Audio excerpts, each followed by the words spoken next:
ስለልተዋሃበን ዕድል የመስግን እግዚአብሔር ያክብረልይ እዚያ አይለ ቀጥታ ላፍቲ ሐሳብ ለምእታው ከም ቤተ ክርስቲያን መስፈርት ሓደ ሽድሽተ መስፈርት አሎ ከም ደብርና ደብረ ገነት መድኃኔ ዓለም ውን መጀመሪያ ሳቶሚና ርኢና እቶም ቤተ ክርስቲያን ለቀመጠቶም መስፈርት ልብፁ ወላዲና ሐፀይ ዮሐንስ አምንታይ ይካተት ከመይ ንግበር ልብል مسكور مرحينا ملاك جنة هيلا جورجيس أبا هيلا جورجيس خمون مسكور من محدار سكابوعي مسمع بركانا تزاتينا أول توسنا صحف كلنا فريمنا تيناينا حسر بيلا لمجلاس مجمريا بيت كريستيان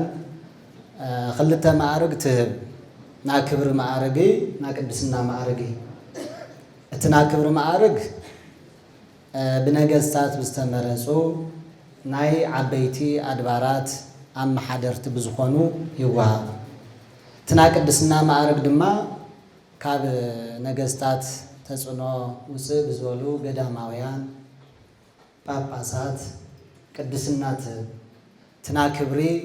حديقة قطع لافتنا قدسنا معارك تختل له بحيمانوتو هزء زي ترخو بمقبارون استمسكرلو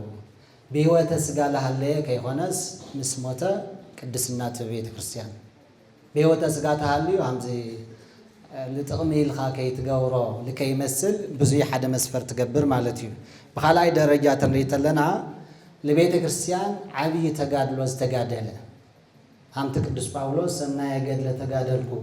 بدرياني فسنكو هايمانوتياني أقوكو انكسس انه ليتا اكليل صدق زي اسين እግዚአብሔር زولو ለቤተ ክርስቲያን አዊ ተጋድሎስ ተጋደለ ናይ ቅድስና ማዕረግትህ ማለት አገልግሎት በስፍሐት ይልዝርዝሮ ብዙይ ከሐልፎ ካሊ ጉልህ አስተዋጽኦ ካፍቶም ጉልህ አስተዋጽኦ ላተነገሩ ለኖር አንቶ በህዋትና ሰፊህ እንደ ሐፀይ ዮሐንስ ለቤተ ክርስቲያን ጉልህ ለሆነ አስተዋጽኦ ዝገበረ የለይ እቶም ኣብ ኢየሩሳሌም ኖር ገዳማውያን ገንዘብ ከይ ሐዝሮም እንኳስ በተዘመንሱ ለዕለ 2000 ቅርሺ ዘሃወላልዮም 50 ሳንቲም ሕርካን አስተዋጽኦ ልትገብረሉ ጊዜ ገንዘቦም ሁሉ ቤተ ክርስቲያን መስራሕ ከም ዘሎ ኮይኑ ስቶም ገዳማውያን ውን ለከይጠሚዩ ለሐሱል ኖሩ ለቤተ ክርስቲያንና ዓብይ ዕለት አልገበርዮም ስለዚ ጉልህ አስተዋጽኦ ወይ ጉልህ ትርፋት ሰርሐ ና ቅድስና ማዕረግት ማለት እዩ ካሊ በሃይማኖት ምክንያት መስዋዕትነትን ተኸፊሉ ሓደ ናቅድስና ማዕረግ ዝወሃዎ በሃይማኖት ምክንያት ስለታ ሃይማኖት ክብል መስዋዕት ተኸፊሉ ቤተክርስቲያንና ናቅድስና ማዕረግ ትብያ ማለት እዩ ኻሊት እንሪተለና ጉባኤ ሰሪዑ በአፍን በመጽሐፍን ልክ አም ቅዱስ ቆስጠንጢኖስ ሊቃውንት አኪው ሃይማኖት ከይብረዝ ሃይማኖት በዘፈቀደ ሰብ ልተራዮ ብልተሰምዖ ከበላሺ ካውዚ ከይተሐልፉ ኢሉ ብሊቃውንት መሰረት ክምራህ ትገብር ተሎ ቅድስና ትብያ ማለት እዩ ኻሊት እንሪተለና በመናኔ በገዳማዊ ህይወት ለምሳሌ አምላ ሐፀይ ካሌ ኣብ ንግስና ነይሮም ነገር ግን ገዳም ጴንጤሊዮን በመታው በመናኔ ስለዝሐለፉ ቤተክርስቲያን ቅድስና ህይወቶም ያ ቤተክርስቲያን ዕድመ ልክዑ لبيت كريستيان لصلي بمناني هيوت الحلفه قدسنا تب اما وداتا كافت الحسبه مالتي ينبي زي طرح موداتا مالتي يخوني بصلوتن بصومن خوينو دحر موتو رؤي تامر بيوت اسغاله هليون مسموتون قله تامر تغيرو بيت كريستيان بتلغوره تامر ترغاغيصو حقنتو تفليتو قدسنا تب كابزيان خام دبر ገነት መድኃኔ ዓለም ሰለስቲያን لكور ولادنا ሐፀይ ዮሐንስ ይምልኸታ እየኒልና አይና ሐሲና ሓደ ብጾ ولادنا ሐፀይ ዮሐንስ አምታ አንተ ወላ ተገለጸልና ረ ላመተም ማለ ቀደምሲ ስጋው ሐሳብ ጥራህ የነበረ አብያተ ክርስቲያናት ላተቃጸላ ምእመናን ላተሐረዱ ሪዮ እዚ በማዕዶ በመልእክተኛ ክፍጽዋ አይደለይ አውዚ ኸይድ ኻሙማት ውን ክብር ኢሎም ኸይዶም ሰማዕትነት ውን ተቀቢሎም ና ሰማዕትነት በሃይማኖት ምክንያት ስለዝሞቱ ና ሰማዕትነት ክብሪ ይግበኦም ይናና አምን ማለት እዩ በኻላይት እንሪተለና ጉባኤ ሰሪዑ ብመጽሐፍን በአፍን ሃይማኖት ከይብረዝ ጉባኤ ወሲኑ ዘአወጀ ቅድስና ይግብኦ ይብል መስፈርት ب1872 ግንቦት 21 ዓመተ ምህረት አቦር ሜዳ ተዓንተወል ተገለጸ ያው ቅብአት ጸጋ ልብል ድሕሪኦም ይጸት ለበለም በቅድሚው ብዙሕ የከራኽር ብዙሕ ሰውን ብትና ሃይማኖት ክርክር ምኽንያት ልሞተን ኣብቲ ታሪክ ትንሪኦ ተለና እዚ ገይሮም እዮም ወላዲና ካሊእ ትንሪኦ ተለና ኣብ መበል ሳልሳይ ማለት እዩ መስዋዕትነት ከፊሎም እኒሄው ጉባኤ እውን ሰሪዖም እኒሄው ድሕሪኦም ድማ እዚ በአካል ከይዶም ዝነገርና ኣፍታ ልሞቱላ ሃፀይ ዮሃንስ ሰማዕትነት ተቐበሉላ ቦታ ድሕሪኦም ማየ ጸሎት ወፂኡ ኣፍቲ ልሞቱሉ ቦታ ድማ መተማ ዮሃንስ ላተባለ እስካዕ ኸዚ ዝዝከር ዘሎ ቤተ ክርስቲያን ሰሪሑስ ማየ ጸሎት ወፂኡ እዩ ልብል ስለዚ ብዚ መልክዕ እዚ ክብሪ ይግብኦም ለወላዲና እንዲያም ኩል ግዜ ዓመት ንሓዝን ተዝካረ ንጉስ ላተባለ ኣብ ደብረ ገነት ዓመት ማለት ይቕዎም ዓመት ይዝከሩ ታወት ወፂኡ ላብ ደገ ክኽበር ግን ያው ንጽገም ነይርና ብፁዕ ወላዲና ኣቡነ ዮሃንስ ብደብረ ሓለቓነት ምስ መፁ 2 ዓመት ወፂኡ ታወት ክኽበር እኒሄዎ ብድምቀት ካብትል ነበረስ ብዝደመቐ መልክዑ ክኽበር እኒሄዎ ትኢሉ ወፂኡ እዩ ከዚ ድማ ብብፁዕ ወላዲና ኣቡነ ኢሳይያስ ሰናይ ፍቓድ ሊቃውንት ኣውዚ ተሰብሲሉ ኣሎ ምናልባት ንሕና ብዙይ ዓቂናዮ እኒአና ኣውዚ ብግልፂ ግን ለይሙቺ ነገር ልተረእየ ተሃልዩን እዚኣስ ሃምዚኣ ተትኸውን ሓንቲ ወኩር ወላዲና መልአከ ብርሃናት ቅድስቲ ትበሃል ሰማዕታት ይበሃሉ እዚ ደይግባእ ነይሩ ልብል ኩላትና ንሰምዒና ከዚ ኣብ ሃፀይ ዮሃንስ ዝለዓል ሓንቲ ነገር ጠቂመ ናብ ካልኦት ዕድል ክብየ ኣነ ብዚ ቀረባ ግዜ እኳ ምስ ወሰናስ ለጋጠመኒ ነይሩ ሃምዚ እንዲዮም ልበሃሉ ኢሉ ተሓምዚ ድዮም ልበሃሉ ለኣይለ ከተቓልል ኣይሸፈት ድዮም ነይሮም ልበለኒ ሰብ ነይሩ እንታይ ማለት እያ ኣብ መፅሓፍ ቅዱስ ንረኽቦ ዳዊት መጀመርያ እስካብ ሳኦል ናብ በረኻ ወፂኡ ዝሽፍትነት ግን ይኾነ ወፂኡ ዓርሱ ከድሕኒ ወፂኡ ክቐትሎ ስለልደሊ ልጎልያድ ቆቲሉ ክብሪ ስለዝረኸበ ኩሉ እስራኤላዊ ካብ ልዕሊ ንጉስ ስለለኽበሮ ዳዊት ጽቡቕ ይገይሩ ሳኦል ግን ብቲ ጽቡቕ ስራሕ ሕጉስ የነበረ ቀኒዩ ለይንግስና እንታይ ተሪፍዎ ኢሉ ክቐትሎ በገና ደርድረለ ይብሎ እሞ ካብቲ ዝሓደሮ ሕማም ይድሕን ነይሩ ክንድሕድሕንኻኒ ኢሉ ክብሪ መሃብ እዚማ ኣጣቢቕካ ክቕተል እኒሄዎ ሰለስተ ግዜ ብጦር ስሒትዎ እዩ ድሕርዚ ሙዚ ተቐራሪብካ ምንባር ኣይከኣል ኢሉ ላብ በረኻ ምውፃእ ሽፍትነት ይኾነ ኣብዚ ክቡር መምህር ሄኖክ እኒሄው ኣብቲ ዝሓለፈ ግዜ ህይወት ታሪክ ንሃፀይ ዮሃንስ ትፅሕፍ ተለና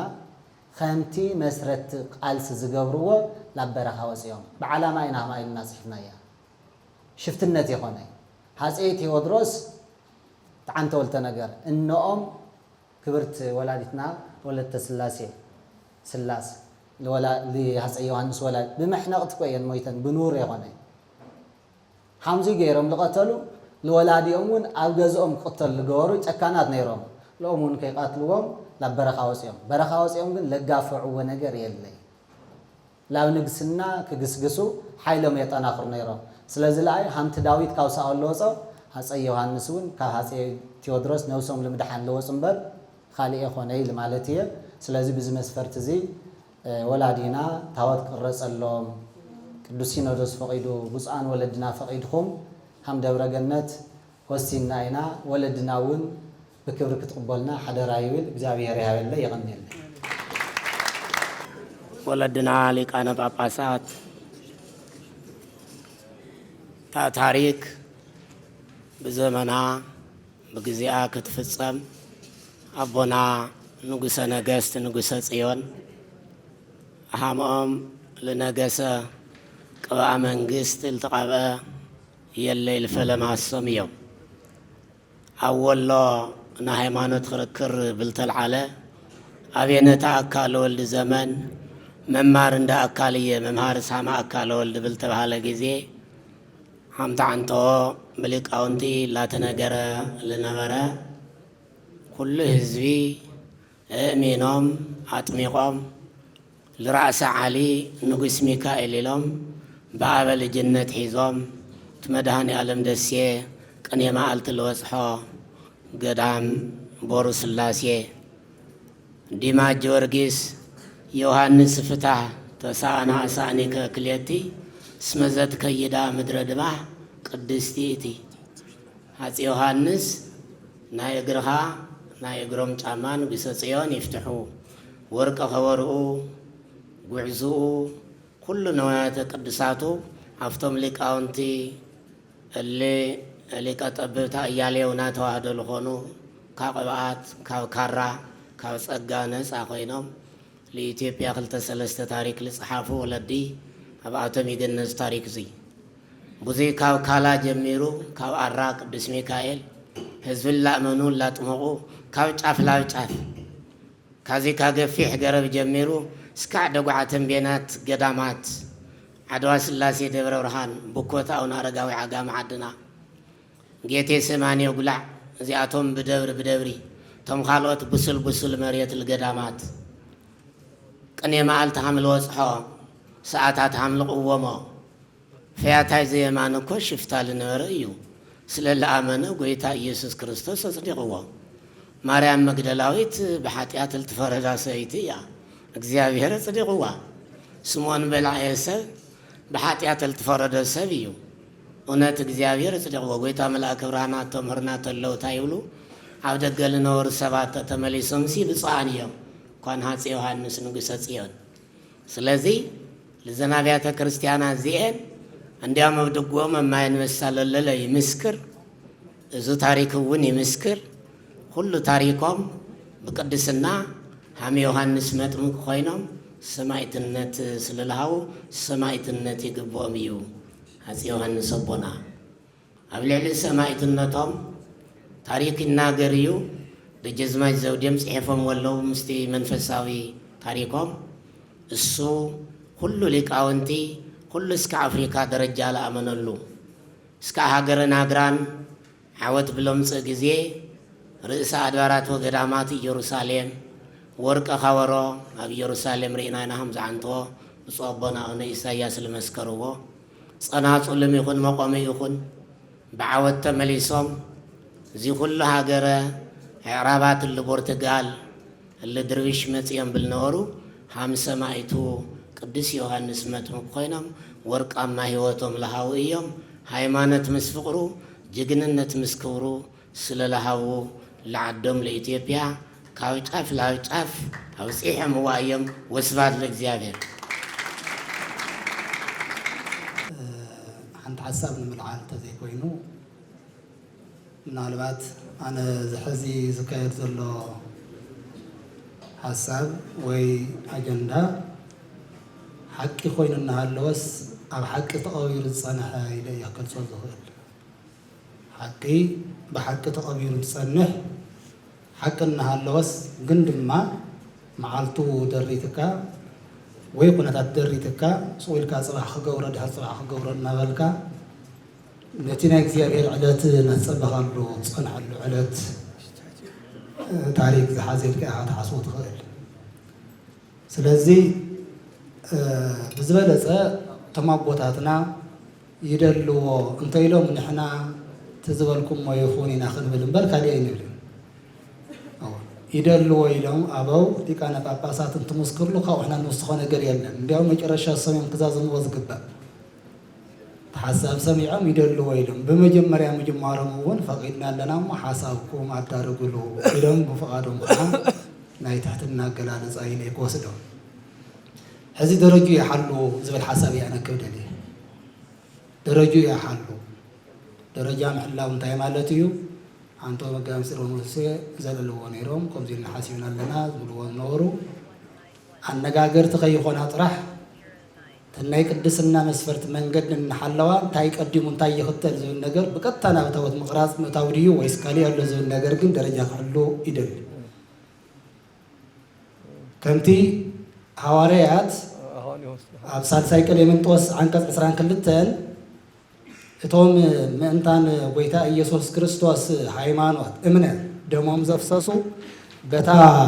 سمايت نزفصهم ولا علت يتذكروا إزي أو حدا خبابي أو حدا دبر زي كونس أما لا تقرأي أرثوذكس توحد بيت كريستيان أنت خوينون أما لا أرثوذكس توحد بيت كريستيان تاريخهم تذكر اتسنرك سفح يبليو زيد ما بحدا خبابي تدقف بحدا خبابي تنقف خي يخون أسفح 5 رح يبلي مجمّر يا زل حساي زلم سلازي بزو على زي بز تحستر زي خيدلو لناي تقرأي بيت كريستيان سينودس وما من ورا سلام عدم عندنا لزي حسير أوان كسر ويكبا أصدي ودما نبيات كريستيانات ما مرح كله خليه يكبا دحريو اتوم سندات اتحققنا سند تاريخهم اتو قدناوي ويدما تقاومو زل على حساب سولو قالوا بالتاتي كونس تحققنا تاريخهم اتي ببزو حاز مسكر له تاريخهم اتو ببيت كريستيان زنقر لهم تاريخهم تسندو باستفلالي وانقاطاتون كالصحاف يقبوا غاليا سلازي تتاريخ يزقدم مجمريا تقلي يزي صحاف مجمريا تحيوتي نباب زبقع مجمريا لذي كابزي تلعيلو بخلو زخبر كخون منتان بتتحيزانيا اتي مسفرت يقبوهم ده يقبوهم من زبل نقر نبزر زبقع اي خونن كله خردون كقبولن تزي كوينو عبلب بزحات نحنا بملكو عما ينفلطوا من أبجزينا ينورن جن زوم سبعي تاريخهم أو كل لبي زحادر فقر له خمس قبر زلد ما تحكي إلى زمن أنا تحكي الناس رحومي تدل اتو فتحونا تومي اتو أفكروا صلايتكم الزبل أم تعنتوز الجرز نبر ولا دي قتيل الكاس أوج هندي سراوي تقصير الكا تماري خطمة تلس ينوروا يلكا بخبر مقبلهم زي أكل تحت الناس أو خلي أمن عالم تاريخ ونيس معنا لزوم سبعي كان كل سبدا بندن هاللي وم سبيم توهيل يسوع عنبر كان كل دا نجوسي يميرهم يمرحون يرهم من قستاوي سرحيهم سرحيهم يبهال عنبر باهتاوي جن بهتونا مس من قستنت زحازو دحري نقست سباون يروساليم عبي باتا خعرفوا لنا زخالون نسوي نادير سلطان رستون اسكاب حز صواع زلو بومي ما انما يقوره اما نغي يكون دحري سلازي تكبري تراي بلጭ يلصفنا ايتنا يوم زمن سلازي ببيت كريستيان ملكع دما الصومكم تزي يغورو قالتون بتغزيهم زغبرو ነገር تزي يغورو ابز حزب صحنا اني انا كنبصح سلازي نخل أبوتاتنا خنذكر كنا خبر تهم حز تاريخ تفصم زلون بتاريخهم نذكرهم سلازقبا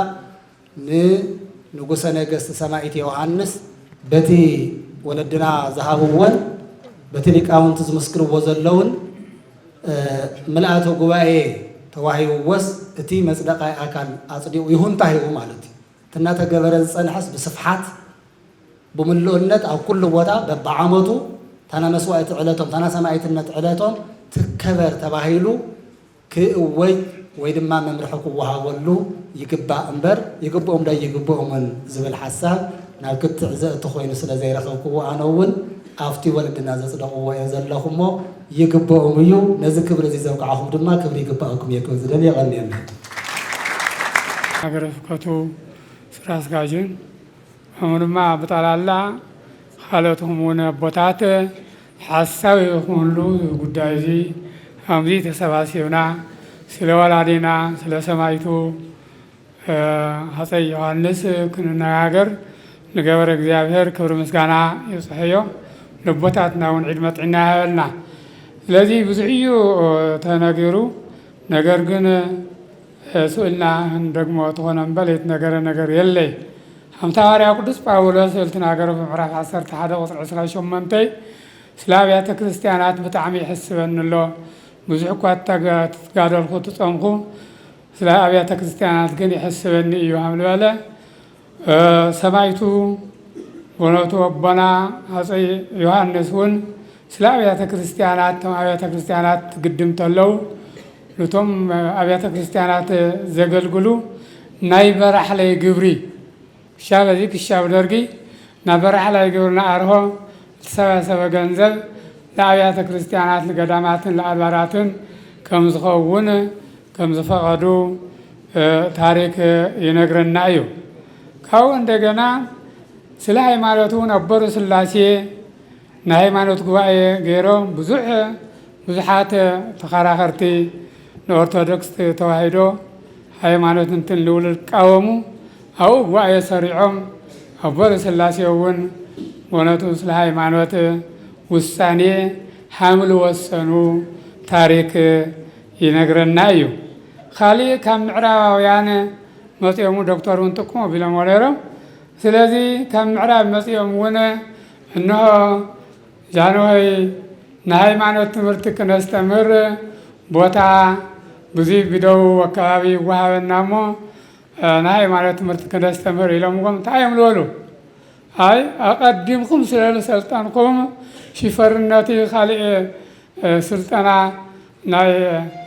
ፋብሪካታት ሓደ ነገር መስተምሩና እምበ ንሃይማኖት ትምህርቲ ማለት ዝተመሩ ንዓደይ ሊቃውንቲ እኒአውኒ ሃይማኖት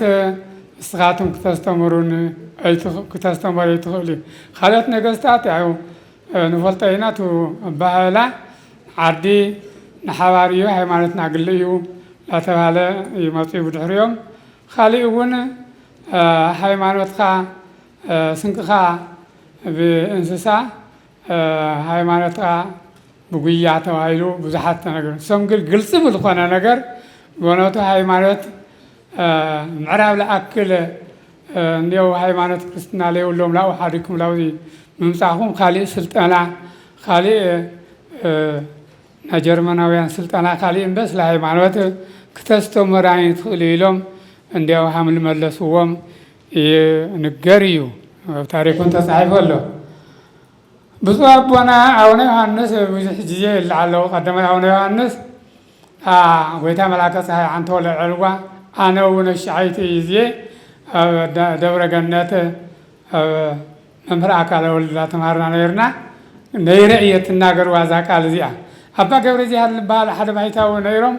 ተነዶታት ሰባሲቦም መፂኦም እንዲያው እዚኣ ማይ ግልጋሎት ዘላ ፅሕፈት ቤት እዚኣ ኣብኣ ንዓርሳ ቤተ ክርስቲያን ናይ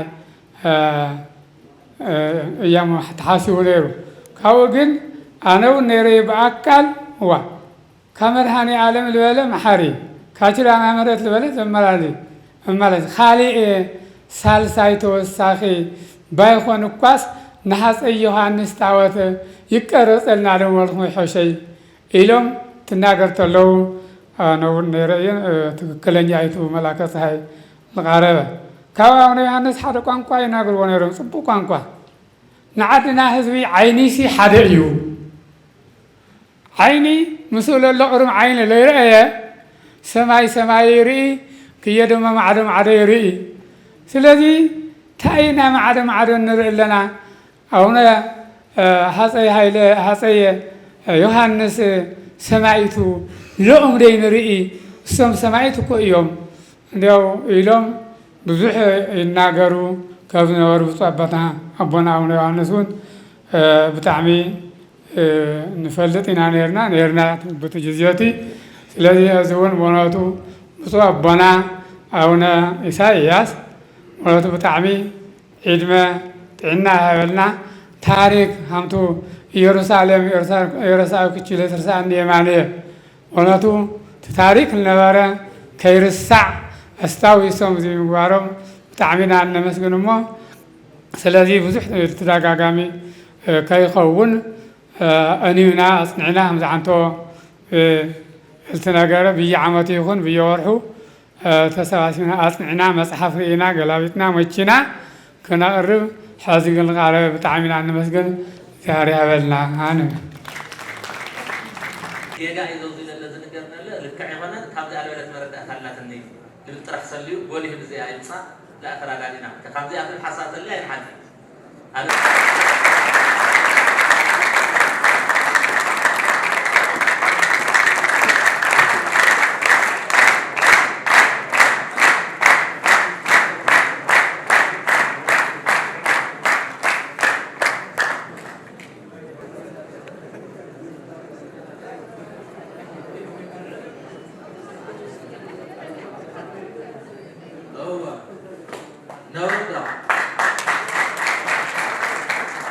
ሚያዝያ ዕለት 28/2017 ዓ.ም ብፁዕ አቦና አቡነ ኢሳያስ ናይ ትግራይ ርእሰ ከተማ መቐለ ሃገረ ስብከት ሊቀ ጳጳስን አባል ቅዱስ ሲኖዶስን ብፁዕ አቦና አቡነ ዮሐንስ ናይ ቅዱስ ፍሬምናጦስ አቡነ ሰላማ ከሳቴ ብርሃን መንፈሳዊ ኮሌጅ ሊቀ ጳጳስን አባል ቅዱስ ሲኖዶስ ትግራይን ከምኡውን ንሕና ናይ ትግራይ ርእሰ ከተማ መቐለ ሃገረ ስብከት ላዕለወት ሓለፍትን ሰራሕተኛታትን ናይ መንፈሳዊ ኮሌጅ ላዕለወት ሓለፍቲ ኣብ ትሕቲ መቐለ ሃገረ ስብከት ናይ ዝርከባ ክልተ ወረዳ ቤተ ክህነት ላዕለወት ሓለፍትን ሰራሕተኛታትን ናይ 50 ገዳማትን ኣድባራትን ኣብያተ ክርስቲያናት ደብረ መሓደርቲ ኣብነት መምህራን ቀወምቲ ናይ ቢሮ ሰራሕተኛታት ሰባክያነ ወንጀልን ናይ ቤት ትምህርቲ ሰንበት መምህራንን በዙሎም ዕለት በሓባር ተኣኪብና ክቡር አቦና ንጉሰ ነገስት ሃፀይ ዮሃንስ ራብዓይ ኣብ ልዕሊ ቅድስት ቤተ ክርስቲያንናን ኣብ ልዕሊ ምእመናንናን ዝሰርሕዎ ታሪካዊ ዝኾነ ስራሕ ኣመልኪትና ብሓባር ተዘራሪብና ዝስዕብ በዓል 5 ገጽ ምልክታ ኣውፂና ኣለና። ከም ዝፍለጥ ክቡር አቦና ንጉሰ ነገስት ሃፀይ ዮሃንስ ራብዓይ 1994 ዓመተ ምህረት ጥሪ ዕለተ ሰንበት ኣብ ቅድስቲ ከተማ ኣክሱም ኣብ ቅድስቲ ጽዮን ቤተ ክርስቲያን ብኢድ ብፁዕ አቡነ አትናቴዎስ ሊቀ ጳጳስ ናይ ንግስና ማዕርግ ቅብኣት ተቐቢኦም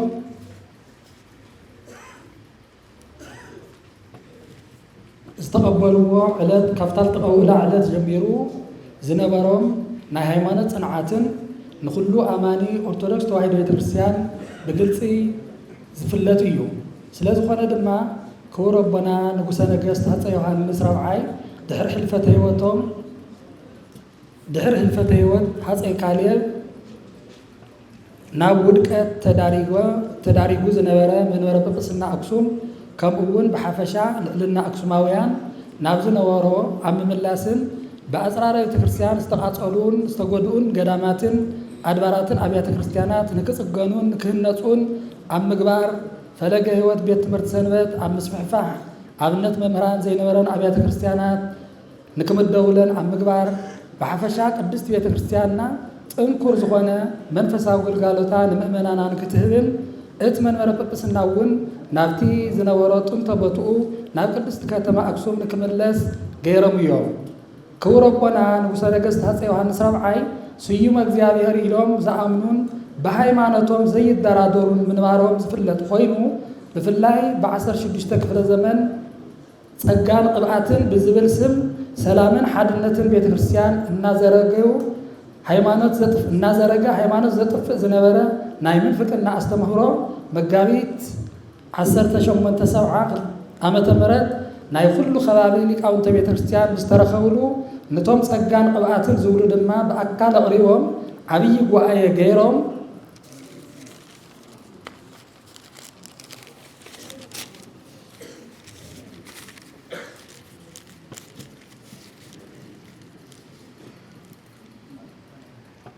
በሉ መጽሓፋዊ መርትዖ ኣቕርቡ እሞ ክዳንየኩም እየ ኢሎም እቲ ክርክር ምስ ተጀመረ ቅብኣትን ጸጋን ዝተባሃለ ናይ ምፍቅና ኣስተምህሮ ሒዞም ዝካትዑ ዝነበሩ ሰባት ተረቲዖም ምስ ረአይዎም ኣብ ዓውደይን ከምዚ ዝበለ ናይ ምፍቅና ኣስተምህሮ ማንም ከይኽተሎ ናይ መንግስተይ ሃይማኖት እውን እንተኾነ ኦርቶዶክስ ተዋሂዶ እዩ ኢሎም ኣዋጅ ኣውጆም እዮም። ክቡር አቦና ንጉሰ ነገስት ሃፀይ ዮሃንስ ራብዓይ ብሃይማኖቶም ዘይደራደሩን ጽኑዑን ጥንኩርን ዝኾነ እምነት ዝነበሮም ፈሪሃ እግዚአብሔር ዘለዎም ሰብ ስለ ዝነበሩ ካብ ኢየሩሳሌም እንተይቀረየ ታወታት እናምጽኡ ኣብ ዓድና ትግራይ ካብ ትግራይ ወፃኢን ብዙሓት ኣብያተ ክርስቲያናት ዝሃነጹን ብዙሓት ገዳማት ዝገደሙ እንትኾኑ ንኣብነት ካብቶም ብዙሓት ንምጥቃስ ድማ መቐለ ደብረ ገነት መድኃኔ ዓለም፣ ኣጉላዕ ጌቴሰማኒ ቅድስት ኪዳነ ምሕረት፣ ማይ አንበሳ ቅድስት ኪዳነ ምሕረት፣ እንዳባ ሃደራ ቅድስት ኪዳነ ምሕረት፣ ዓድዋ ደብረ ብርሃን ቅድስት ሥላሴ ወዘተ እናገደሙን ርስትን ጉልትን እናተኸሉን መጺኦም እዮም። ከምኡውን ኣብ ኢየሩሳሌም ብዙሓት ገዳማት ንክግደሙ ገይሮም እዮም። ክቡር ኣቦና ንጉሰ ነገሥት ሃፀይ ዮሃንስ ብዝነበሮም ኣርሒቕካ ምሕሳብ ኣብ መዋዕል ንግስንኦም ኣብ ቅድስቲ ከተማ ኢየሩሳሌም ሃገር ንምስላም ዝኸዱ ምእመናን መዕረፊ ከይጽገሙ እቶም ኣብኡ ዘለዉ መናንያን እውን መንበሪ ከይስእኑ ኢሎም ብገንዘቦም ዓዲጎም ብስም ቅድስቲ ቤተ ክርስቲያን ገዛ ሰሪሖም እስካብ ሕዚ እውን ናይ ኦርቶዶክስ ተዋህዶ ቤተ ክርስቲያን ሃፍቲ ኮይኑ ይርከብ። ብሓፈሻ ክቡር ኣቦና ንጉሰ ነገሥት ሃፀይ ዮሃንስ ራብዓይ ፈታዊ ህዝቦምን መኽበሪ ቅድስቲ ቤተ ክርስቲያንን ስለ ዝነበሩ እግዚኦ ቦኡ ኣሂዛ ውስተ ርስትከ ወኣርኮሱ ጽርሐ መቅደስከ ዝብል መልእኽቲ በፂሕዎም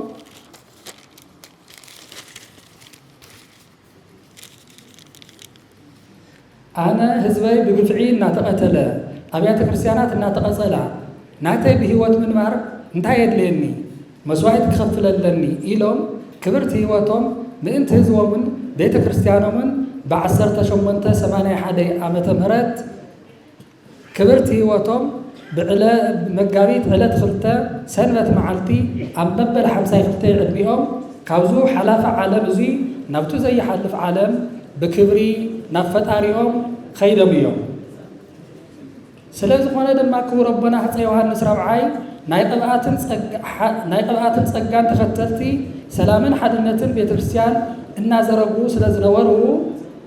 መጽሓፎም መረዳእታ ስለ ዘይብልኹ እቲ ቅብኣትን እታ ቅንዕትን ርትዕትን ኦርቶዶክስ ተዋህዶ ቤተ ክርስቲያን እያ ኢሎም ብኣዋጅ ስለ ዘጽደቑ ክቡር ኣቦና ናይ ኦርቶዶክስ ተዋህዶ ቤተ ክርስቲያን በዓል ውሌታ እዮም። 2 እታ ክብርቲ ህይወቶም መስዋዕት ዝኸፈሉላ እውን ንኻሊእ ስጋዊ ድልየት ዘይኮነስ ኣመንቲ ኦርቶዶክስ ተዋህዶ ቤተ ክርስቲያን ብግፍዒ ስለ ዝተቐተሉ ኣብያተ ክርስቲያናት እውን ስለ ዝተቓጸላ ምእንቲ እዙ ኢለ መስዋዕት ክኸፍለለን ኢሎም መስዋዕት ስለ ዝኸፈሉ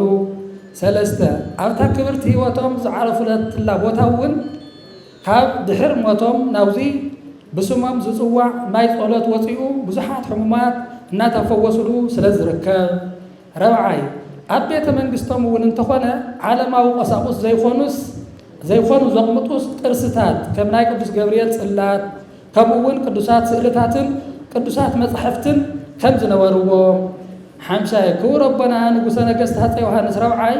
ጽድቆምን ሕያው ታሪኮምን ካብታ ዝዓረፉላ ግዜ ጀሚሩ ኣብቲ ዓብዪ ገዳም ደብረገነት መድኃኔዓለምን ቅድስት ኪዳነ ምሕረትን ቤተ ክርስቲያን መቐለ በብዓመቱ መጋቢት ዕለት 2 ብማሕሌት ብሰዓታት ብቅዳሴን ብስብከተ ወንጀልን ይኽበሩ ስለ ዘለዉ 6 ክቡር ኣቦና ክቡር ኣቦና ንጉሰ ነገሥት ሃፀይ ዮሃንስ ከም ስርዓት ሕግታት ቅድስት ቤተ ክርስቲያን ብናይ ቅድስና ማዕርግ ናይ ሰማዕትነት ክብሪ ዘውሁ ብዙሓት ስራሕቲ ስለ ዝሰርሑ ካብቶም ቅድስት ቤተ ክርስቲያን ሐዋርያ ሰማይ ጻድቅ ኢላ ንምስያም ዘብቅዕዋ መለክዕታት እዞም ልዕል ኢሎም ብውሕዱ ዝተጠቐሱን ካልኦት ሰብ ፈልጦም ዘይደልይዎም ፈጣሪኦም ጥራሕ ፈሊጡ ኣብ መንግስቱ ንከስፍሮም ኢሎም ዝሰርሕዎም ብዙሓት ስራሕቲ ስለ ዘለው ኣብ ቅዱሳት መጻሕፍቲ ከም ተጠቐሱ ማለት እውን ሰናየ ገድለ ተጋደልኩ በድርየን ይፈጸምኩ ወሃይማኖትየኒ አቀውኩ ተባሂሉ ከም ዝተጠቐሰ ከምኡውን ወኩን መሃይምነ እስከ ለሞት ወወከ አክሊለ ሕይወት ራእይ 2:10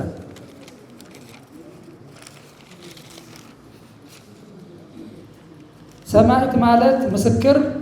ምእንቲ ሃይማኖቱ ምእንቲ ሃይማኖተ ክርስትና ሞተ ስጋ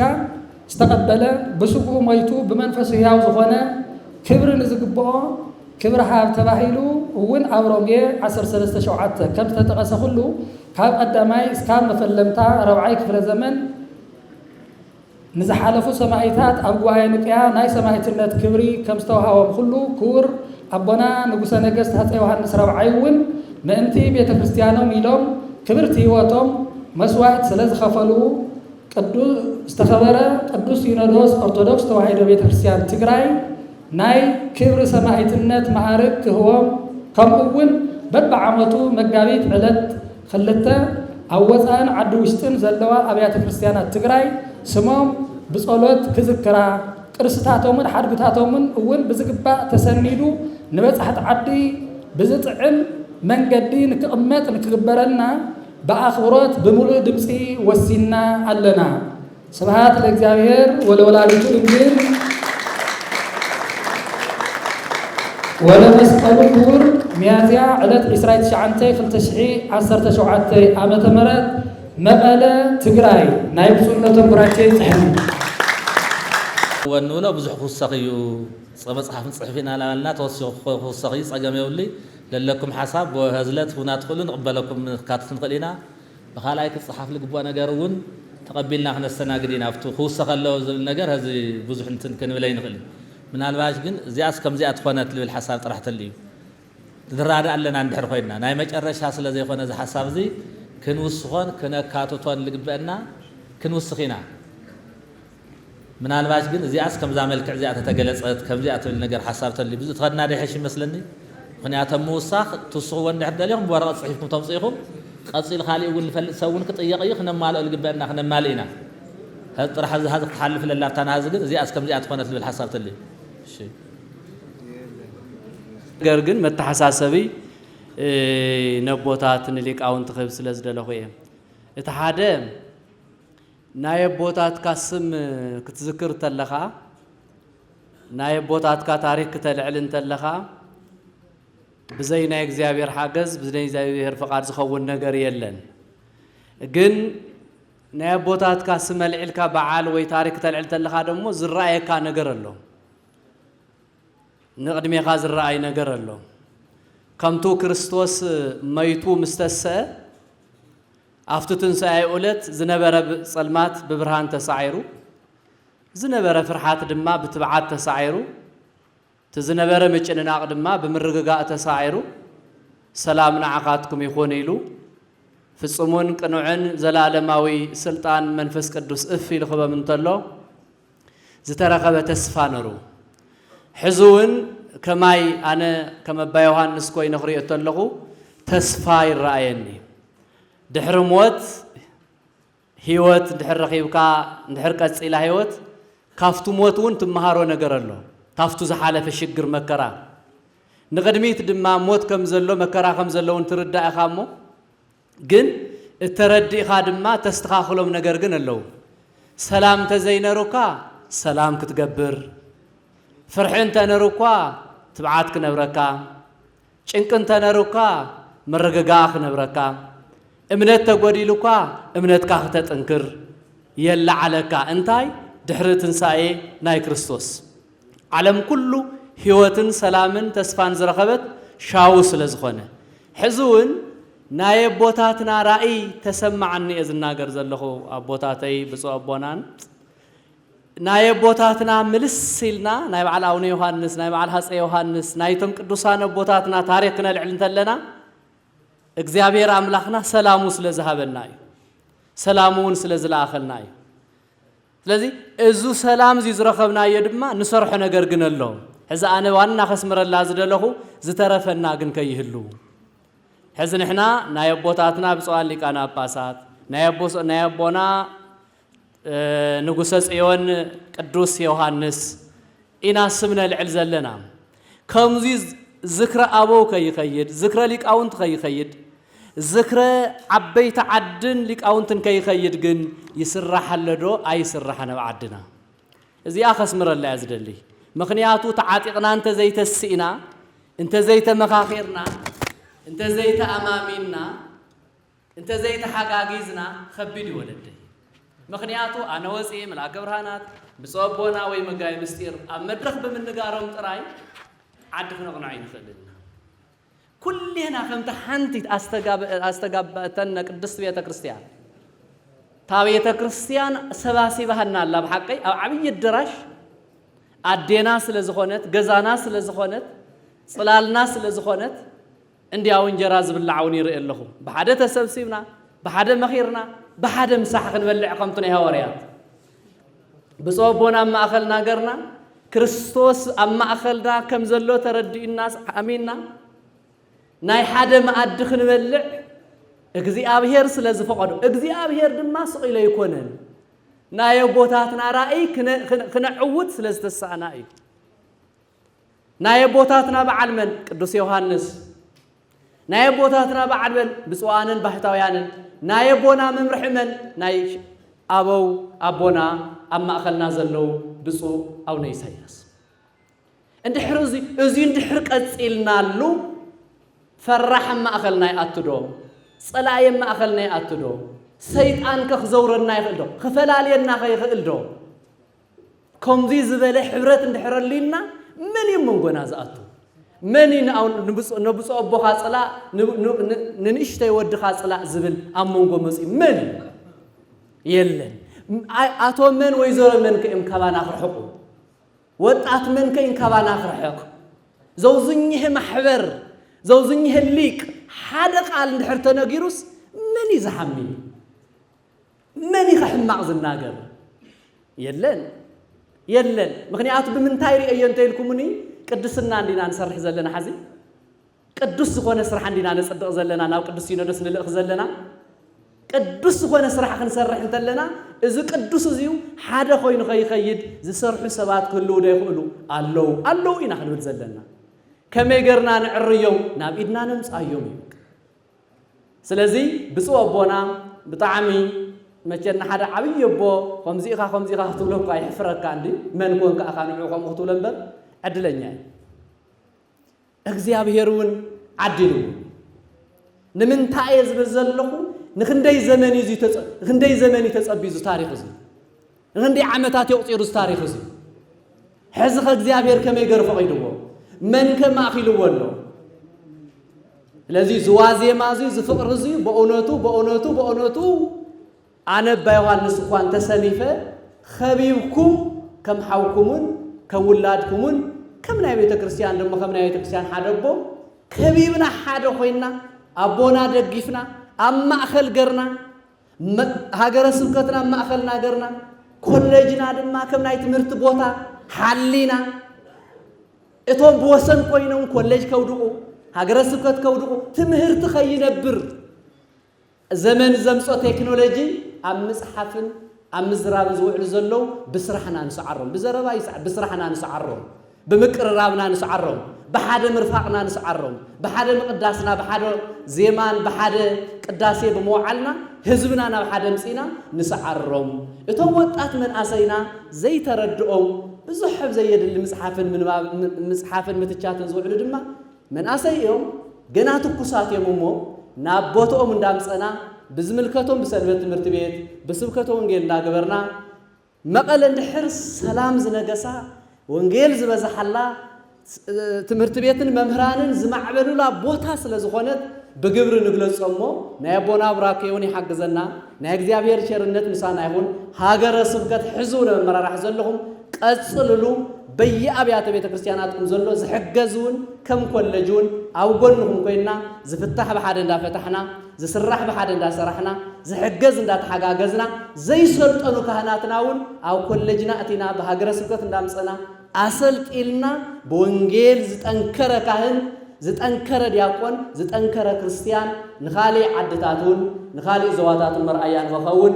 ኣነ እውን ክሕግዝ ክላኣኽ ቃል እንዳኣተኹ እግዚአብሔር ሓድነቱ ይሃበልና እግዚአብሔር ይቐኒየለይ ናይ ኣቦታትካ ስም ምዝካር በረከት እዩ በረከት ንህሊና ይቐኒየለይ ሰላም ኣጀሚሩ ኣብዚ ደረጃ እዚ በፅሐና ፈጣሪና እግዚአብሔር ተመስገነ ይኹን እና ኩሉ ተነጊሩ እዩ እግዚአብሔር ይባርኩም ብዙ መዓልቲ እዚ ብዙ ሰዓት እዚ ጥራይ እንተይኮነ እዚ ጉዳይ እዚ ክቅፅል ከም ዘለዎ ሊቃውንት አለና ይመስለናል ግን የለናል ዘለና ይመስለናል የለናል ክንጽልይ ይግባእ ክንምህለል ይግባእ ሰዓቱ ግዚኡ ትርእይዎ ኣለኹም ከባድ ወቅቲ ኢና ዘኒህና እዩ ደቅና ኣሕዋትና ካብቲ ዝሰርሕዎ ገጾም ተፈናቂሎም ኣብ በረኻ እዮም ወዲቖም እኒአው ስሙ ኣብ ኬንዳ ይበሃል ግን ላስቲቅዩ ተቀዲዱ ፈሲሶም እዮም ዘኔው እና ቁርን ፀሓይን ብጥሜትን ይወኽኡ እዮም ዘለው። ስለዚ ሕዚ ምህልላ የድልየና፣ ጸሎት የድልየና። ቤተ ክርስቲያንና እውን ኣብ ፈተና እያ ዝኒሃ። ሊቃውን ዘለና ይመስለኩም ኣሎ፣ ግን የለናን ንማህለን ከባድ እዩ ሰዓቱ። ኣነ ናብ ዝርዝር ናብ ውሽጢ የኣትን ኩልኩም ሊቃውንቲ ኢኹም ትፈልጥዎ ኣለኹም። ስለዚ እዚ ሓድነት እዚዩ እዚ ሰላም እዚዩ ክቅፅል ከም ዘለዎ ግን ሓደራ እየ ዝብል። ሎሙኔና ፅባሕ የለና እና ሊቃውንቲ ዘለኹም ወነቱ ሓደራ ካብቱ ወለድኹም ትውፊት ዝወረስኩምዎ ንስኻትኩም እውን ትውፊት እቶም ደቅኹም ኣሕሊፍኩም ንክትሓልፉ እዩ ዝግባአና። ስለዚ እግዚኣብሔር ኣምላኽና ተመስገነ ይኹን፣ ተመስገነ ይኹን። ናይ ኣቦና ጻድቅ ሰማዕት ሃፀይ ዮሃንስ ገነት መንግስተ ሰማያት የዋርሰልና። ንዓድና ሰላም፣ ንህዝብና ፍቅርን ሓድነትን ይዓድለና። ዝዓረፉ ነብሶም ይምሓረና፣ ተሓመሙ ፈውሰ ምሕረቱ ይልኣኸልና። ተፈናቐሉ ብሰላም ብህይወት ናብ ገዝኦም ይመልሰና። ህፃናት ይዕብየልና፣ እተኣሰሩ የፍትሐልና። ብግፍዒ ተቐተሉ ብሰማዕትነት ህይወቶም ዝሓለፉ ሰማዕታት ሃገረ እግዚአብሔር ቅድስት ትግራይ ነብሶም ይምሓረልና። ህዝቢ ትግራይ ወላድ ትግራይ እግዚአብሔር የጽንዐልና የበርትዐልና። ጸበብሁ ጭንቁ ሓዘኑ ብኽያቱ ጥሜቱ ድርቁ ይኣኽለኩም ይበለና ጎይታ። ናይ መወዳእታ ይግበረልና። ናይ ሰላም ጎይታ ኢየሱስ ክርስቶስ ንዓለም ኩሉ ሰላም ይሃበና። ካብ በረከተ ትንሣኤሁ በረከት ረድኤት ይሕድረልና እግዚአብሔር። ንዓድና ሰላም ንህዝብና ፍቅርን ሓድነትን ይዓድለና እግዚአብሔር። አቡነ ዘበሰማያት